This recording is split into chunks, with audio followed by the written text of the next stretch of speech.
الاتفاق ينجح بالتعادل مع نادي النصر على أرضه بعد سلسلة انتصارات لنادي النصر. المباراة كانت مميزة لنادي الاتفاق الشهري، عرف يتعامل مع النصر بشكل جيد وقرأ أسلوب جيسوس دائما صعود مبالغ فيه للأظهرة ولعب كرات خلف أظهرة نادي النصر وسنحت أكثر من فرصة وتمكن يسجل هدفين، وكان دفاع نادي الاتفاق منظم بشكل جيد وخطوط مترابطة، وعرف المدافع الاسكتلندي أنه يتعامل مع الكرات العرضية لنادي النصر اللي لعب على الأطراف بشكل كبير جدا وسنحت له أكثر من فرصة وصاحبها سوء الحظ، ولكن في النهاية كان تعادل منصف للفريقين في مباراة نجح فيها كريستيانو يسجل هدف في مشوار ال1000 هدف واقترب أكثر من تحقيق رقمه القياسي. المباراة القادمة لنادي النصر راح تكون أمام النادي الأهلي اللي تمكن بالفوز على نادي الفيحة 2-0 وتخلى ياسل عن بعض أفكاره بعد تسجيل الهدف الأول في الدقائق الأولى وتراجع وترك الكرة للفيحة، وكان استحواذ سلبي نادي الفيحة لم يستطيع تكوين أي فرصة في الشوط الأول، لكن في بداية الشوط الثاني كان في بعض الخلل في دفاع نادي الأهلي وتمكن الفيحة من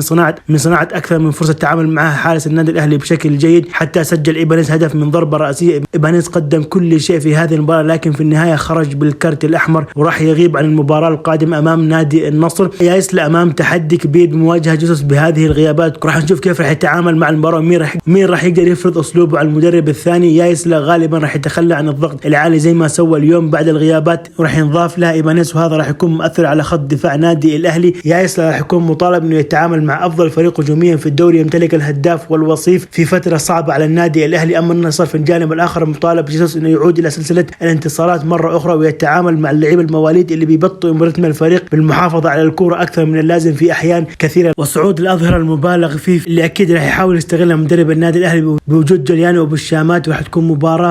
مباراة قوية بين الفريقين.